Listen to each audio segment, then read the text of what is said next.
Welcome everyone. My name is Suzanne Pichetti Johnson. I'm the program manager for Avenues to Wellness, and we are a program of the Frank R. Howard Foundation.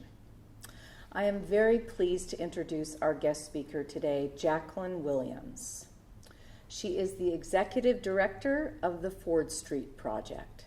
Thank you so much for being here today, Jacqueline. I appreciate the opportunity to speak with you today.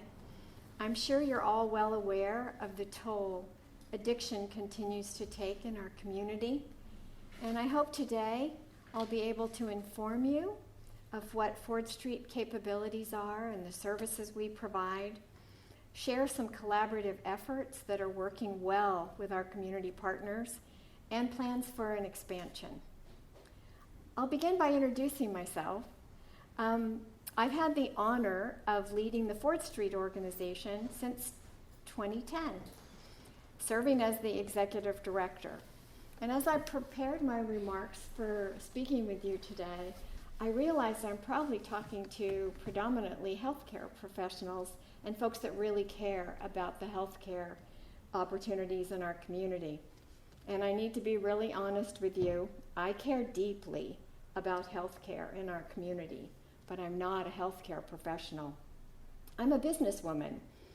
After completing 33 years at Hewlett-Packard Agilent, I retired and was looking for an opportunity to serve in the nonprofit sector and found Ford Street Project. So I took this assignment on with hopes that I could make a difference using some of the experience I had gained in private industry. Truth be told, I'm really just a grandma who masquerades as an executive director of a behavioral nonprofit devoted to helping those in our community who continue to struggle with addiction, hunger, and homelessness. Ford Street Project has a long history in Mendocino County. It began in 1974. And I could share that history with you, but I'm reminded of what Bill Hewlett taught me about businesses who start celebrating their past contributions. I was fortunate to work in corporate benefits during the time he and Mr. Packard were preparing to retire. And during that time, the state of California bought the garage where their business started in and turned it into a historical landmark. And they were offended, quite dismayed at that. They were very forward-minded people and believed that businesses needed to stay forward-focused, learn from the past, but celebrating things that happened years ago just wasn't a healthy thing for a business to do. So with that lesson in mind, I'm going to introduce you to the Ford Street Project that exists today. Ford Street has 35 employees and 19 food bank volunteers. And without a doubt, those are our most valuable assets. If you think about the types of services we provide, it's all human service work. And so having folks on the team that really are engaging and caring really makes a difference in the services we deliver. When you look at how we've organized ourselves and what we do, we have three primary areas of service. The first one is recovery services. This used to be called AOD, but now we call it Substance Use Disorder Treatment and Recovery Services. That's our largest program. We operate a recovery center in Ukiah, located at 201 Brush Street. This is a state-licensed residential treatment and withdrawal management center. So what that means is the state comes and makes sure that we follow all the rules. This isn't I think because we're on the site of what once was a shelter, people feel like it's an informal situation. It isn't an informal situation. My staff is certified and the program is licensed. We're licensed to serve up to 40 people at that site. And I'm proud to say that we're in our 25th year of providing residential treatment and withdrawal management in Ukiah. Dr. Marvin Trotter is our medical director and has been an absolute inspiration in helping us navigate through the pandemic. Other good news to share to our community is that in 2017, we became drug Medi-Cal providers, partnering with Partnership Health Plan of California. So this was a huge benefit to our community. People in the past that had reached out to us for services but had no ability to pay often went without help. And now there is literally a way we can provide help for most folks. So if you can't afford treatment, there usually is a way we can get you into treatment, where in the past it was very difficult. You know, the other thing that we gained by joining this organized delivery system with Partnership is we've joined with 7 other counties in a 5-year pilot. And what the pilot we're trying to learn from and experience is some of the counties that surround us are smaller or less populated and have even fewer opportunities for recovery services than we do. And so we've all banded together under the Partnership umbrella. So I can help the people in Siskiyou County that need to make a referral for somebody into treatment, and people in Mendocino County who may need a higher level of care, need to be admitted into a dual diagnosis residential treatment facility. They'd be able to access those services in Humboldt County. So, you know, I think the notion that one day every county will have every service they need, we finally came to terms with the fact in rural Northern California that may not happen, and we need to figure out a way that we can partner. And before we became Partnership subcontractors, I had 13 contracts. Many of them were those little small counties. So we were already trying to help out with the small counties' needs, but Partnership has made this much more doable. Last fiscal year, even with the challenges of the pandemic, we served 228 people in residential treatment, and 73% of them were referred drug Medi-Cal clients. The first 7 months of this year, we've already served 122 clients, and 80% are drug Medi-Cal referrals. So I feel like the understanding on how to refer people for treatment and that treatment is available to people that are drug Medi-Cal eligible is beginning to, you know, that understanding is beginning to permeate our community. But making referrals during the pandemic was really challenging. Everyone had to be drug tested before coming into treatment. Talking to somebody who's inebriated or loaded and needs detox, and talking to them about getting COVID tested and then waiting for the results of the COVID test was kind of an unmanageable task for a while. And the ER docs at Adventist saved the day, in that they usually provide the medical release for people coming into treatment, but they also started helping with the folks that didn't have the ability to get a COVID test.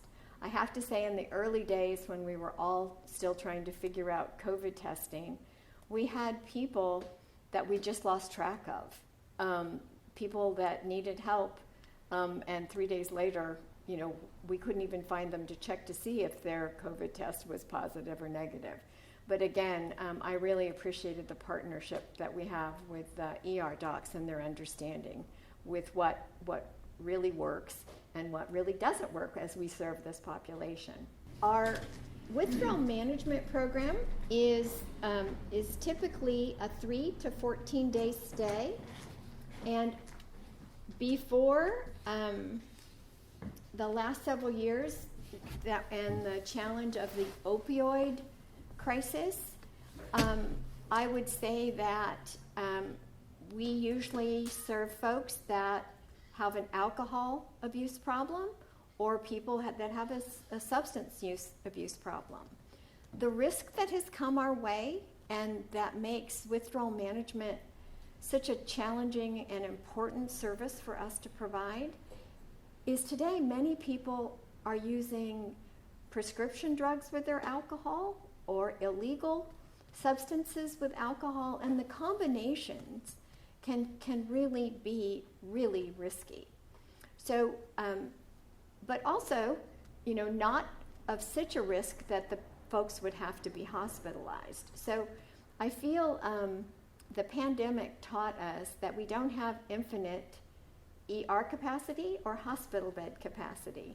And so we learned that it's important for us, for the folks that can detox at Ford Street, that are absolutely safely able to do that without a doctor standing by, we can alleviate them hanging out in the ER. And I think as precious as that resource has become, that was a real important lesson for us. 60% of the people who come into residential treatment at the recovery center are unhoused and unemployed. So when you think about that and you think about the toll addiction can take on the life of a person, these are folks that typically had jobs and had homes, and their addiction experience has frayed relationships, and they've lost their home, or they've lost their employment, or they've lost people close to them that they've relied on because they're estranged. Now, I understand when I talk like this, it's stereotypical, and I'll apologize for that up front. But for us to understand how we need to work with folks that are struggling with addiction, I think it's important that we realize that when they come to us for help, the help they need is not just with addiction. If they stay for 30 days and they're clean and sober and they've built a good relapse and recovery plan, and yet they go right back to being unhoused and unemployed, I don't have a lot of faith that this is going to work. And so we've always tried to provide what we call sober living dormitories. And these are just a dorm and with very, very low cost beds, so people can take the time they need to take to get themselves ready after treatment. We've had some people stay for 3 months. I had a vet stay for 9 months, and he told me, I will never be homeless again, and I'm not leaving until I have $10,000 in the bank. And he did. I mean, if whatever they need to do so they feel secure and safe again, if we can help that, I want to be able to do that. So when I share our expansion project with you, you'll get to see how we can expand our services without giving up those sober living beds. I think it's an important way we as adults like to choose. And so, yeah, you did your 60 days in treatment or your 90 days in treatment. Often they're not ready to move on. And if they're not secure and ready to move on, I feel obligated that we have to help them figure out what they need to do. A part of what the other help we provide is vocational support, helping people learn how to apply for jobs, create a resume. Many people have really poor rental record, couldn't find any landlord that really wants to give them a good recommendation, or they've really destroyed their credit. So we work with them on all those contributing factors and help them prepare for the next step. I have to say, too, that the state has continuously provided additional support for us as we help these folks to pay maybe the overdue PG&E bill that's been in arrears for 90 days. If if we can see that that's the one barrier for the person to moving on and getting power turned on in their new place, we can help with those kinds of things. A lot of the people that do housing care management throughout the community can do that. So I think everyone has realized to keep people safe, they need to have a safe place to live. If they've made some mistakes in the past that it's going to make that difficult, we need to help them work through those things so they can not just be employable, but also be able to find a home. For the folks that come and stay in the sober living environment, we also ask that they continue to attend outpatient treatment.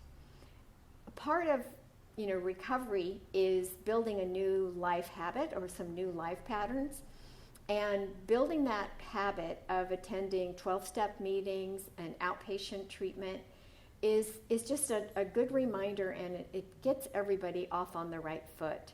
I also have the reputation of, for people that are staying in sober living but have struggled to find employment, that because we operate the food bank, I encourage them to go volunteer at the food bank. And so although there are times that I think it's not well received, and I think it's a healthy thing that they can do where they get out, and I think we all feel better when we can be in service to others. It's really hard to stay feeling sorry for yourself when you're helping the elderly and the disabled carry food to their cars. So I'm very proud that we operate the food bank. Our other housing program, that the second largest program we offer, we call Unity Village. And what it literally is, it's located at 139 Ford Street. It's 12 two-bedroom townhouse style apartments. We have an old boarding house, and the boarding house provides accommodations for probably 8 to 10 families, and everyone there was unhoused when they entered the program or at risk of homelessness. There, those families oftentimes are families in reunification. So this is a sober living environment as well, and there can be situations where children are detained by child welfare as parents have to go through residential treatment or other programs. It's really hard with that kind of a history to find a place that you can live, even temporarily, and you don't get to visit with your kids and start reunification without a safe place to live. And so we felt like serving those families that are in transition, it was really important. And just like asking the individual who just completed treatment to just head out on their own without a sense of employment or housing, it's more important when children are involved that we offer solutions to keep them in a safe, stable environment and get them reunified with their parents as soon as possible. 3 months, 5 months in the life of a 4-year-old is an eternity, and we just need to keep that in mind. I touched on the food bank. The food bank is located at 888 North State Street, and I am so excited that the food that we provide at the food bank now is fresh vegetables, fresh fruit, bags of apples, bags of onions, bags of carrots. I mean, we worked so hard to build a relationship with the Redwood Empire Food Bank to enable this to happen. It's a wonderful organization, and it's helped us provide healthy food options to the underserved folks in our community that need help with food. But it does a lot more. I didn't realize that the food bank had multiple purposes until I became responsible for it. It's also often a social place for our seniors. Seniors may congregate there on Senior Day. That may be their social outing of the week. And it's fun to see the relationships and the conversations that happen for that group of folks to be together once a week and pick up their food from the food bank. We also provide adults with developmental disabilities a place to work. And there's always work to do at a food bank, and so we appreciate their efforts, but it also really helps them feel very much a part of our community as well. And as I've mentioned before, I think it just brightens everybody's day to spend time at the food bank and meet some of the folks in our community that are not having an easy time of it, but they will greet you and thank you and bless you as if they have not a care in the world. It's a sweet, sweet community. Switching gears a little bit, I wanted to talk about the community partnerships that we rely on at Ford Street that really help us provide the services that we provide. Switching gears, I'd like to talk about the importance of community partnerships. Again, the Ukiah Recovery Center has always relied on the Adventist ER docs for medical releases for people coming into treatment services. But during the pandemic, that partnership became even more important because of the COVID testing and just the risks to both the clients we serve and our staff. For the first time since I've been at Ford Street, an ER doc, or Dr. Johnston, visited the Ukiah Recovery Center, and my team was so excited to meet him. I mean, this is somebody that probably half of my team has talked to on the phone for months before, but it was so nice to have him come see what we do. And we were able to talk through some of the things that were difficult and develop solutions real time. So it was probably the first time after months of being kind of isolated. We were so excited when we had a visit from Dr. Johnson that we could improve our working relationships, and the results were nearly immediate. Also, I wanted to say that medically assisted treatment is a new option for people, and I think it's a blessing and something that many people are taking advantage of now. We don't provide that at the treatment facility, but many people in our treatment facility are on a medically assisted treatment program. So some of the folks that are in treatment with us walk 3 blocks to see Dr. Young and do their medically assisted treatment regime. I think one of the challenges with people who use opioids is that they're going to need more help than we have provided in the past, and beginning with trying the medically assisted treatment options, I think we're very lucky that we have multiple providers in our community that provide that. I think for some folks, that's the answer. We also have a long-standing relationship with local tribal elders, and we rely on them to provide a weekly group at the Recovery Center and spiritual practice sweat lodge ceremonies on the weekends.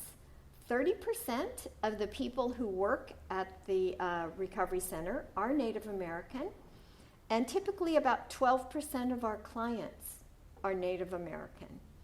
I'm really proud and appreciative of the relationships with the tribes. We've learned so much from them. The healers that come talk about addiction different than we do, but in many ways it's absolutely aligned with what we're trying to do as well. And I've learned that if honoring your traditions makes you feel more respected and more comfortable, if that lowers the fear and that lowers the anxiety around entering into treatment, I just think it's the right thing to do, and I'm very, very appreciative that we have those partnerships. The other thing that can come up for people in treatment that is kind of beyond our scope is many folks, and these are usually women, have been victims of domestic violence.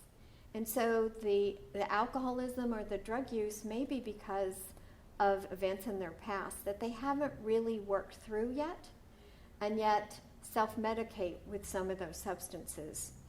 We're able to work really closely with the Project Sanctuary folks.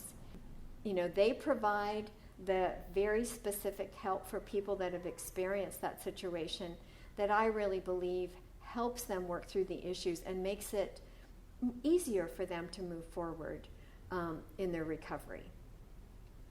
But the team that I think we want to give the gold star to this as we come out of the pandemic is Marianne Gould's Bridge team.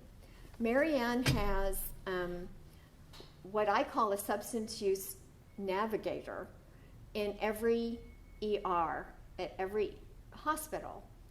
And they are watching out for the people that might be likely candidates to go right into social detox or people that are asking for help with addiction. You know, we can't be in those places, but Marianne's team can. And working with Marianne and her team and helping them understand what the eligibility requirements are and what our capacity is has really streamlined getting people that really don't need to be taking up space in the ER and get them into recovery services swiftly. When we started working with them, we immediately filled up. We only had 5 or 6 withdrawal management beds, and Marianne and her team did such a good job. Within 2 weeks, we didn't have any more availability. And so that is what really drove us to pay attention to the needs in our community and look towards expanding. It's hard to know, like, well, if 5 isn't enough, what's the right number? In just 3 months, Marianne's substance use disorder navigators can tell me, I screen 3 to 10 people a day, and out of the 3 to 10 people a day, maybe 1 or 2 are likely candidates, if they choose. You know, this is one of those adults have to want to agree to this. So with those kind of numbers, and that's just in Ukiah, it gave us a better sense that we didn't need to add 2 more withdrawal management beds. We really needed to increase our capacity for the safety of our community. During the pandemic, people were detoxing in jail and on the street, and because they couldn't hang out in ER. So again, that's the priority that's been driving our need to expand our services. And to expand our services, we have to expand our facility. So I want to share our expansion plans with you. And first, let me orient you to our plot plan here. So in Ukiah, this is Brush Street, and we have a long driveway. I think it's called the River Church is right here on this corner. So we have a long driveway, and the buildings that I've outlined in orange are existing. So our existing buildings today, if you drive down the driveway, this is a 40-bed dormitory. This is where the folks in residential treatment are. This is a sober living dormitories. This is serves 18. We have 18 beds there. This is our commercial kitchen, and this is our group room and meeting room and on-site laundry. This is a certified organic garden. Folks working hard on treatment issues need a break and need to do something physical. And so besides just offering regular, walking and yoga and stuff, I think that the garden is a very real attraction to folks. We also have an outdoor bread brick oven. So the folks, especially in nice weather, they're eating out under a pergola. They're picking their basil and fresh tomatoes and putting it on their fresh bread. This is this is a nice place to be. It's along a creek, so we don't really have, it feels a real sense of privacy because we don't have a neighbor on the back side. So our dream is to take this road that ends right now with this parking lot. We own this funny little piece of property as well. And so our plan is we just extend the driveway here, and this building that right now is the home of 18 people in sober living becomes completely dedicated to withdrawal management. So the 5 beds that are in here become 5 more spaces for residential treatment.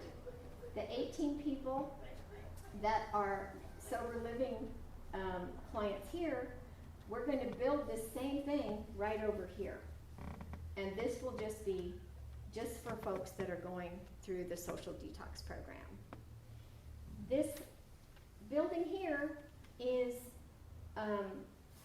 where we need to add 2 additional group rooms and then spaces for clients to meet one-on-one with counselors. So this is I don't know if you can see this, but this is a little bit more detail of the new construction.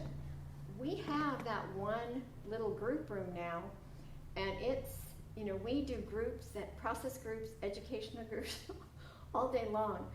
The more people we serve, the more obvious it became that we need multiple group rooms. So this nice new building will provide 2 additional group rooms, again, just across from the driveway, along with spaces for people to meet individually and privately with their counselor.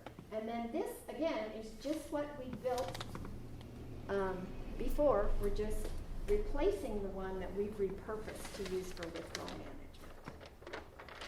So the exciting thing for me is when you look at the capacity we have today in just this footprint, we could serve 750 people a year. If we add this, that number doubles. And it's because what we're adding is many more of those 5 to 7 day withdrawal management stays. But I feel like that's the priority, that's the safety need now. And if we can figure out a way to do it without giving up, sober living and the quality that I think we've built in our program, I think this is the right thing to do. So we've worked on a state behavioral health grant for capital improvements. We'll be submitting that, and my team and I continue to say at all of our team meetings, think big and pray hard. Because this is an expensive effort, but it could really give us the option to expand our ability to serve people that I think are in significant need, and not with lots of other options. The cost of the whole thing is probably going to be close to $7 million because of adding the road and all sorts of other things. And so because of that, we will probably apply for funding with using 2 funding sources. So again, anxious to see if we can pull this off and increase our ability to serve especially the folks that need social detox. So that's who we are. That's what we're hoping to achieve. Before I close today, I learned something after we started working with Dr. Trotter. He explained that he likes coming to the treatment facility because people are there for weeks and he can see their progress. Whereas in medical encounters, doctors may see somebody, but then they may go 6 or 7 months before they see the person again. And his comments have been something I think we who work there take for granted. He will be really excited how happy somebody looks, or how they don't even look like the same person they did 2 weeks ago. And so I think that, I want to talk about that, because I think what happens when people go through residential treatment or go through a treatment program, they do a lot of internal work. And some of that internal work really changes parts of them. I don't know if it's their attitude or their optimism or what, or a combination of all those things, but you do see physical changes in folks. Some of it is not polluting your body with substances that harm you. Some of it is the great organic veggies that are coming out of the garden. But some of it, I believe, is there's a relief associated with being in a safe place, surrounded by people who are walking the same path you are, and then are not anxious to tempt you to fall and use again. One of the things I think our community lacks is enough of those drug-free, safe places, safe activities for individuals and families that are new in recovery or have been in recovery for 15 years, that need to be able to experience community activities without the focus on alcohol and other substances. So I think it's important for you to know what's possible. During the pandemic, a woman called me and said, "You probably don't remember me. I was there in 2012 or 13. I was only 19, and I told you when I finished that I was coming back." And I said, "Oh, I do remember you. I do, because I told you I never want to see you again."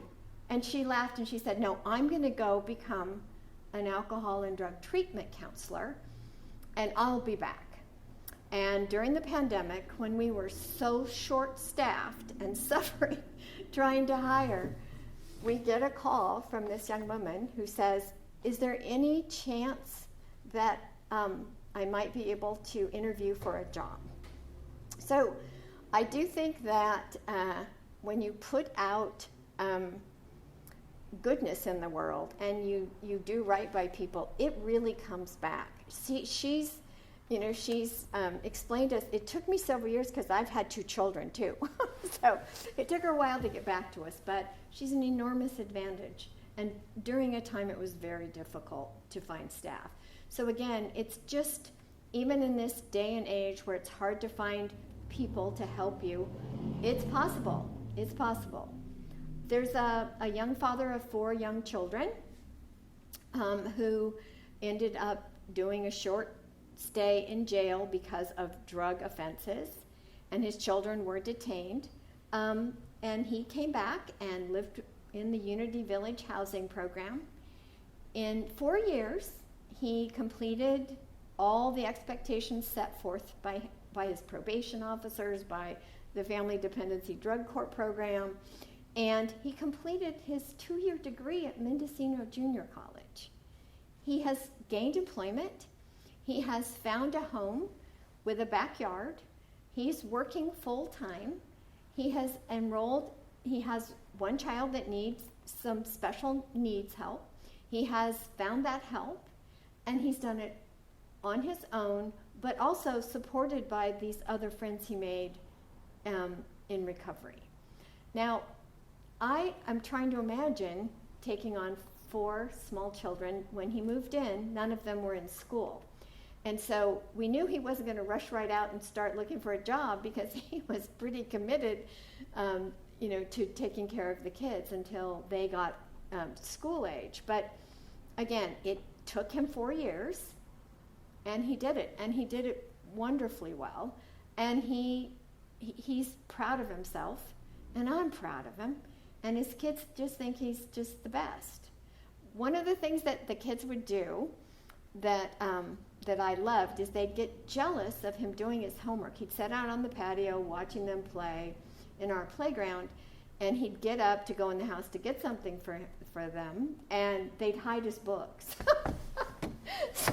So he's a delightful dad, delightful family, and the last 5 years have probably been both exacerbating and joyful. And I just want us to hang on to the possibility that when we provide the environment for folks, it's really amazing what can happen. Last story, we've all seen the encampments, homelessness encampments. And every once in a while you'll hear that when the police department or the sheriff's department starts talking to folks about having to break up the encampments, you hear that sometimes there are children living in the encampments.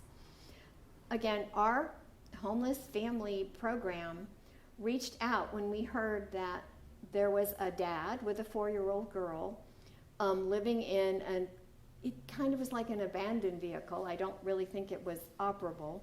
And so we talked with him and brought him into services. He had to agree to our sober living rules, and we didn't know if that would be a problem, but it wasn't.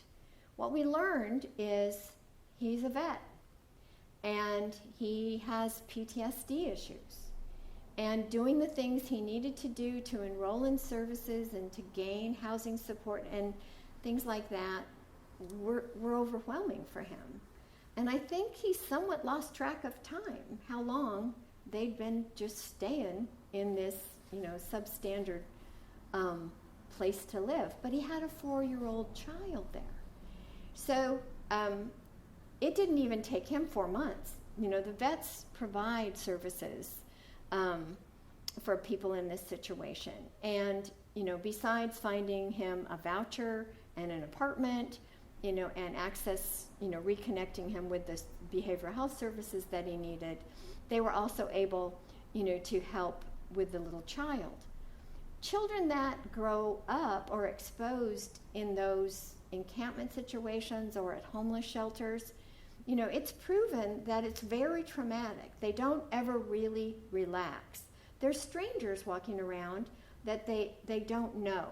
And so, I think as a community, we need to care about these situations, and we need to provide solutions. And I'm just pleased that one worked out as well as it did.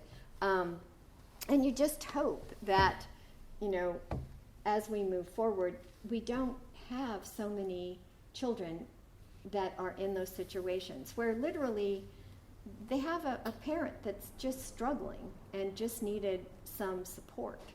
And again, it was possible to put that all back together. And for the sake of that little girl and her daddy, I'm delighted. So, we've all gone through a lot with the pandemic. People have lost friends and family members. Health issues have been exacerbated. We've been isolated. I just don't want us to feel like it's all doom and gloom. During that time, I think those of us that are a part of what I call the hope professions have learned how to hone our skills and work together better. And not for everybody, and I know people fall between the cracks, but it is really possible to help people struggling with addiction to overcome that struggle, to lead a life that they celebrate their recovery every day. Thank you so much, Jacqueline. You really did shine a light of hope for us. I hope so. We appreciate it. I hope so. Thank you for the great work you're doing. Thank you. Thank you. So you think we're good, Andy? Oh, look at Fantastic. Man, that was smooth as silk, Jackie. Well, I'm a marketing person.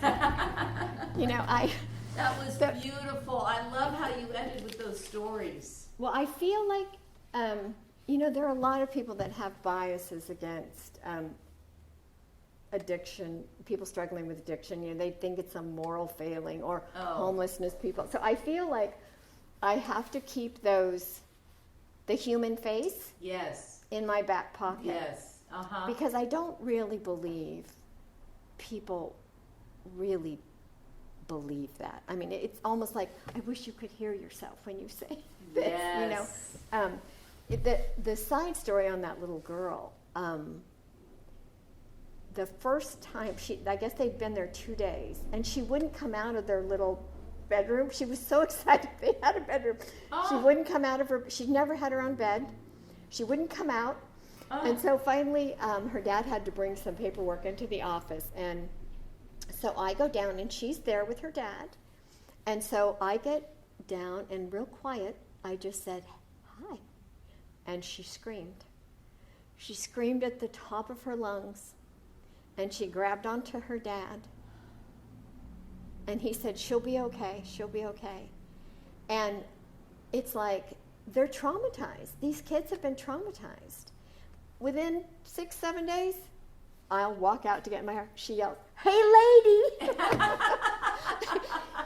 She wants us to. She went from "Don't look at me, don't talk to me," to "I'm here." Wow, how she settled into that safety. So so it is true that they're resilient, but doesn't it break your heart that they have to endure it? God, yes, it breaks my heart. It just breaks my heart. It does with the kids. So this old boarding house was, I think, used years ago for the railroad. It's right on the railroad, and so we lived. So there's like a big room and then a bathroom that you 2-room share. And so during the pandemic, we couldn't do. It has a little community kitchen. We couldn't feed people at the same time. I mean, it was just. And we've always had like your bath time with your 2 kids is 7:30. Wow. And I thought, and you know what? That was the most grateful group of people because many of them were in our cars before they moved in with us. Yeah. And they were like, "Oh no, Jackie, that's okay. That's okay. No, if we can't do that, do you need us to help with that?" I mean, wow. They appreciate it.